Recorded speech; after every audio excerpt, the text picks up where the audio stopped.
Tanse, I'm Kristen Ashkate. Welcome to a special weekend wrap-up edition of APTN National News.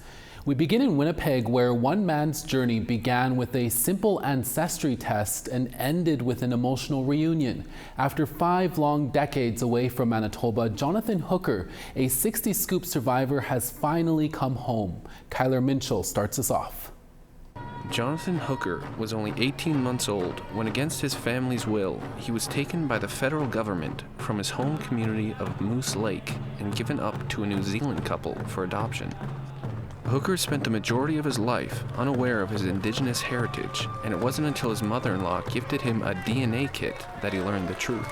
Through Facebook, he was able to get in contact with his half-sister, another Scoop survivor living in Texas, and was able to meet her and an uncle there in November of 2024. This Wednesday, Hooker arrived at the Winnipeg International Airport, returning to Manitoba for the first time since 1975 to reunite with his long-lost birth mother, Patsy George. I'm happy to see my son. I thought I would never see him again. He was only 2 months old when they took him away from me. And my other daughter, a month old. I don't know what they were doing.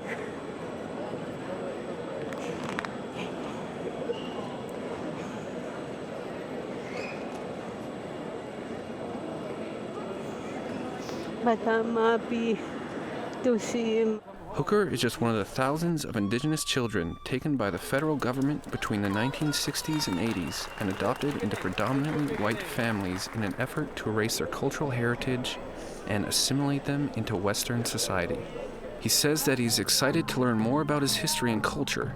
He will be spending his trip visiting family in Winnipeg, Birch River, and his home community of Moose Lake, and he hopes that more Scoop survivors will try to reconnect with their heritage.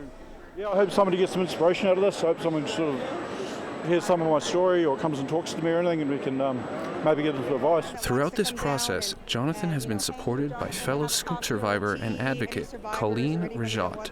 She says she is happy for Jonathan, but thinks that there should be a permanent repatriation program set up to help 60 Scoop survivors in different countries return home. Kyler Minchell, APTN National News, Winnipeg. A tree planting ceremony recently took place at the Manitoba legislature for Tracia's trust. The strategy is Manitoba's plan to respond to sexual exploitation of children and youth. The province announced $150,000 to support the strategy's 12 regional teams that do vital work to address sexual exploitation and trafficking. 14-year-old Tracia Owen, who was from Little Grand Rapids, died by suicide in 2005. She had been in and out of the foster care system since she was an infant and was moved within the system 65 times and received no counseling before her death. Manitoba Families Minister Nahani Fontaine was one of the dignitaries who spoke about her life and memory. There is no greater loss than that of a child. And even after 20 years, I know her absence is still deeply felt. Tracia's story has inspired meaningful reforms in Manitoba's child welfare and justice system. Her legacy lives on in the continuing work to protect vulnerable youth across the province. This tree will stand in memory of Tracia's life and impact while representing the strength, security, and peace for all who visit this spot. It's really difficult sometimes to share words on a history that's very painful. But at the same time, that we come together to work with that memory and the teachings that was left behind by this beautiful person. We are looking forward to releasing our report and continuing the amazing work being done through the Tracia's Trust strategy. Since 2008, the changes enacted in Tracia's name have positively impacted on countless lives. It is for this reason we gather here today to plant this tree, which pays tribute to Tracia's enduring legacy. Quebec's Bill 97 has sparked intense debate, protests, and growing tensions. It proposes to reform Quebec's forestry regime, and there is a broad consensus that changes to the bill are essential to preserve public peace in the province. As tensions reached a boiling point between the Atikamekw Nation and the forestry industry, APTN video journalist Jeff Dorn traveled to Wimotachie. He teamed up with our Montreal reporter, Stephanie Dasev.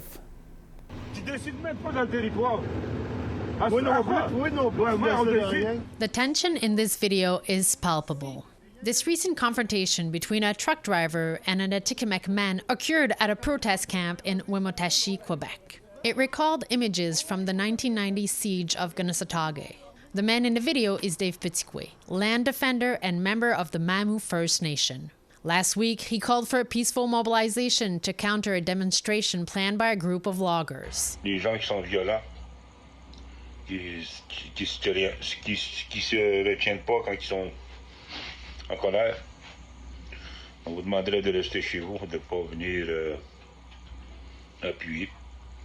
En contre, si tu as un grand cœur, capable de se tenir debout et le courage, oui, on vous invite à venir nous aider. That confrontation was narrowly avoided. A meeting finally took place with the AFNQL, Atikamekw leaders, forestry stakeholders, and Quebec government ministers. This was a contrast to the situation in July when the AFNQL walked away from discussions with the Quebec government. Following the meeting, Minister Lafrenière called for calm and mutual respect on both the non-Indigenous and Indigenous sides. He added, "One thing is clear. We all agree that it is essential to modify the forest regime, in particular by making changes to take into account the rights of First Nations." Other points agreed upon at the meeting were that meetings would take place in each Atikamekw community to collectively establish forestry guidelines, that a pilot project will be set up to develop a management plan and implement new forestry practices that respect Atikamekw values, that the Kuku family's wishes will be respected. There will be no more logging on their land until adequate consultations with the territory chiefs. Even though the path to a resolution is challenging, the Council of the Atikamekw Nation acknowledges Mamu's recent mobilizations have helped move the discussion forward. The AFNQL issued a press release following the meeting. They reaffirmed the government has all the necessary elements to take political and legislative action to ensure the vitality of the forests. The AFNQL says it remains open to discussions and hopes to find concrete legislative solutions. As their press release stresses, the ball is in the government's court. But members of the Mamu First Nations want more. C'est comme on voit depuis le début, ils ignorent les gardiens de territoire et Mamu Première Nation, ainsi que les chefs héréditaires. C'est l'impression qu'on a eue, le message qu'on a eu, c'est ça. Ils veulent faire leur tête, alors qu'on dit que toutes ces organisations-là sont illégitimes pour signer quoi que ce soit dans le territoire. According to Mamu First Nations, band councils do not have ancestral rights over traditional territories outside of reserves. Therefore, Mamu First Nations also want to be involved in the discussion. Until then, Petitquet is not about to move. On ne va pas arrêter nos actions. On va continuer jusqu'au bout. Tant aussi longtemps qu'ils ne reconnaissent pas Mamu Première Nation et l'Association des gardiens de territoire Nuruzaski, on ne va pas abandonner. A report by Jeff Dorn and Stéphanie Dasev for APTN National News, Wimotachie and Montreal. First Nations in Quebec and Alberta are teaming up for a historic trade agreement. That story when we come back. Stay with us.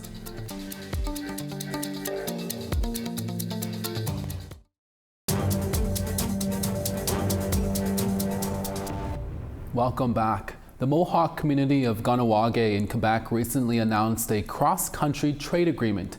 It's with the Tsuut'ina Nation in Alberta, and as APTN Savannah Craig reports, Ganawage Grand Chief Cody Diabo calls it a historic signing. We're going to bring it from 25% to 50%, the tariffs on steel into the United States of America. Prime Minister Mark Carney announced he will be removing some of Canada's retaliatory tariffs on the United States. Some First Nations are feeling the weight of the U.S. tariffs, but this Mohawk community is using the tariffs to strengthen nation-to-nation trading. I've been contacting different First Nations leaders, different chiefs, talking about partnering and working together. Historically, this was all our territory. Kahnawake Grand Chief Cody Daibo says the tariffs started these conversations. But the Grand Chief says the federal legislation, Bill C-5, fueled the fire to prioritize nation-to-nation trade deals. These are our resources, and it's time that we start dealing and trading in our resources away from any Canadian interference. Come and experience the story for yourself. Now Kahnawake has a trade partnership with Tsuut'ina First Nation. Tsuut'ina is launching one of the largest First Nations developments in North America called Tracia. Tracia is a community that will include a mix of parks, residential, retail, and commercial spaces. The deal between Tsuut'ina and Kahnawake was struck last month, after Kahnawake Chief Paul Rice, who handles the economic development portfolio, visited Tsuut'ina. Tsuut'ina, they have other businesses. Chief Rice is hoping Kahnawake will learn from Tsuut'ina's entrepreneurial expertise. In Kahnawake, we have hundreds of entrepreneurs, develop a lot of products. Some of them are selling them online. As a tangible example, the Tracia development has commercial availability. So even getting our products from east to west, and then vice versa, west to east. We're located 15 minutes from Montreal, they're 15 minutes from Calgary, so an exchange of products, opening new markets is good for those entrepreneurs. He says Kahnawake is potentially looking into importing natural gas from Tsuut'ina to diversify Kahnawake's energy supply. We're seeing the ramping up of mega projects. Indigenous trade expert Wayne Garnons-Williams says an agreement like this is important to prevent trade between Indigenous nations from being threatened by another government power.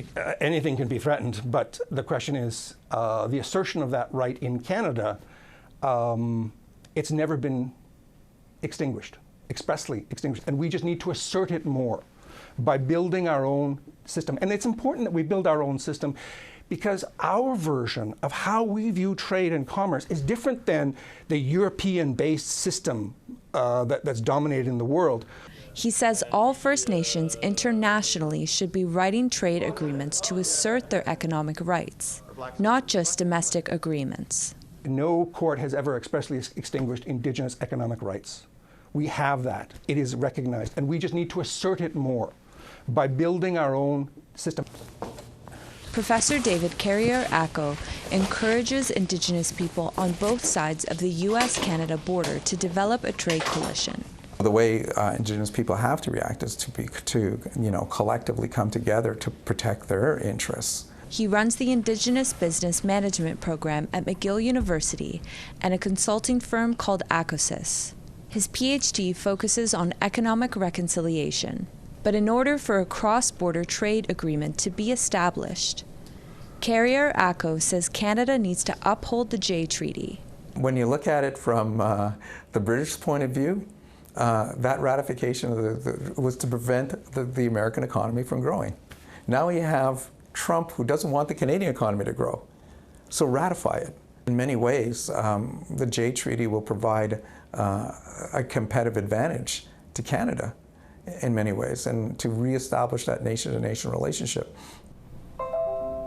Until this is established, the Grand Chief says he is continuing to reach out to other nations to establish more trade agreements. Savannah Craig, APTN National News, Kahnawake, Mohawk Territory. To Saskatoon now, where an Indigenous-owned airline has signed a landmark agreement worth nearly $500 million. The deal will see the company provide workforce transportation services for 2 uranium companies in northern Saskatchewan. APTN video journalist Rachel May reports. So it's a big step change in technology, and that's going to have a big impact for us on our reliability of our services. Rez Air CEO Derek Neese says a new 15-year agreement with Cameco and Areno will allow them to expand their fleet and invest in employees. The nearly $500 million deal will also fund Indigenous pilot and airline mechanic programs, while adding 3 brand new planes straight from the factory in France. These aircraft are much more efficient for us because we can carry on one aircraft 68 passengers, whereas in the past we could only carry 44 passengers on the current aircraft. Rez Air is 100% Indigenous owned, with Athabasca Basin Development, Prince Albert Development Corp., and 12 First Nations in the province as shareholders. The company also offers a fully funded Indigenous pilot training program to help candidates from northern Saskatchewan become professional pilots. Neese says partnerships with companies like Cameco and Areno are vital to creating job opportunities for Indigenous people in their own communities. We want to have a workforce that lives in Saskatchewan, comes from Saskatchewan, is invested in Saskatchewan. And because we are Indigenous owned and because we are flying into those northern communities, we've got a commitment that we will increase Indigenous employment. One of Rez Air's shareholder communities is Black Lake First Nation. Chief Corrine Saizi says she is pleased to see the province's only northern airline expanding to create more opportunities. So it is an honor, and I am proud of the companies for coming together and making more employment for our communities to take people to the mine sites for work. So it is a proud moment today. Dylan Bringleson, Vice President of Supply Chain Management at Cameco, says they are proud to continue exploring business development, community engagement, and employment with northern communities. But the heart of our company is going to be always with the communities and the people in northern Saskatchewan, trying to find these opportunities. Rachel May, APTN National News, Saskatoon. We have more news after the break. Stay with us.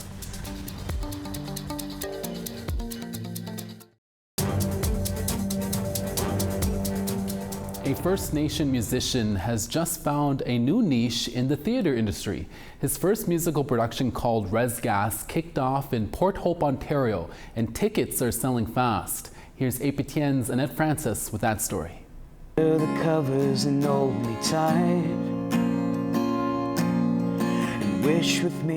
Kel Crow is confident anytime he has a guitar in his hand. He's been on the music scene entertaining audiences for the past 15 years. He jumped out of his comfort zone after being asked to participate in a theater project 3 years ago. Kind of insane, actually. When I started this project, I thought that the whole process was going to be done and over with in a year with a reading here in the theater. And when it was over, I remember thinking like, wow, that was a really great time of my life, like time to move on, and what a great experience. And then, a week later, I got the call that we were going to do it for real. And I was like, oh, all right. He's thankful for the push and the support of co-worker Genevieve Adam. I was sort of the one kind of just staring off into space, having ideas, and Genevieve was the one sort of, I've said this before, but catching them in a butterfly net kind of thing and turning them into something, tangible and real. Rez Gas is now on stage at the Capitol Theatre. The lead character is Destin, who left his reserve in search of something better. He unexpectedly ends up back there after having car trouble. It all plays out at the Wide Wigwam Diner. Destin is played by John Walmsley. It's been 10 years since he has done musical theater. He says the production bridges many gaps. A very heartfelt experience to feel like I'm coming home. I feel like there's a part of me that is being, I don't know, it's just a part of me that feels like it was missing, and now it's kind of creating this whole picture for me. Crow says some of the inspiration came from his own experience. A lot of it came from within, I think. Like our main character goes through a lot of the emotions that I felt when I moved back to Alderville, for sure, especially doing what I do. And relative to people's perception of what it is to be a musician and to make it, as it were. So I think, yeah, some of it's going to be autobiographical for people that know me, and some of it's going to feel new, or like maybe they didn't know me as well as they thought they did. The musical crosses a few genres in music, including rock, hip-hop, and of course there's comedy. We have really funny humor. We have really intense moments of emotion. We have moments of anger and hope and all of these different things. And I wanted it to be a piece where, we can say as much as we want about the overall culture, but we wanted it to be coming from a very personal, moment in this sort of like slice of life for these characters. And I think that we've achieved that and then some. According to Crow, tickets are selling fast. Rez Gas runs until September 7th. Annette Francis, APTN National News, Port Hope, Ontario. First it was Cabbage Patch dolls, then Beanie Babies, Furbies, and Hello Kitty, and now there's a new toy collectible that has captured the attention of children and adults alike. And as APTN's Sarah Connors tells us, a Tlingit artist in Alaska is indigenizing the popular Labubu toy, one thread at a time. They're the toy craze of the summer, and it seems like they're only getting more popular. They're called Labubus, and these monster plushies seem to be everywhere lately. Now, they're even sporting Tlingit regalia. Just so sweet! Artist and Chilkat weaver Lily Hope says the hype surrounding the beloved toys inspired her to create her own Labubu regalia. The outfits are made from repurposed dance cuffs and are woven in classic Chilkat colors. And I said, well, here's an opportunity to share Raven's Tail and Chilkat weaving across the world in a very different way, very accessible, fun, playful way. The Juneau, Alaska-based artist brought her Labubu regalia creations to the Santa Fe Indian Market in New Mexico earlier this month, where she says they blew up. Since then, Hope says she's received many requests for Labubu regalia, including from Los Angeles film producer and art collector Michael Sherman. That's affirmation that this is speaking to exactly what I want to do, is reach out to people and say, this is Raven's Tail and Chilkat weaving from the northwest coast of Alaska and Canada. I think it's fun for visitors and for students and for guests here to learn about weaving traditions that have been in place for thousands of years, but are still making fun and meaningful things for today.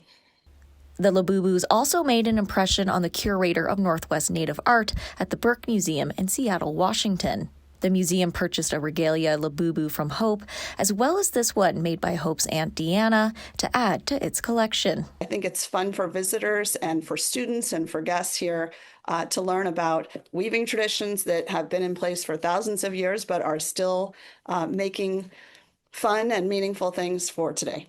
Building on the Labubu excitement, Hope's now selling regalia kits and will be holding classes for those interested in learning how to make Labubu regalia of their own. How much joy is this going to bring people for the next 40, 50 years to be like, oh, remember in 2025 this happened?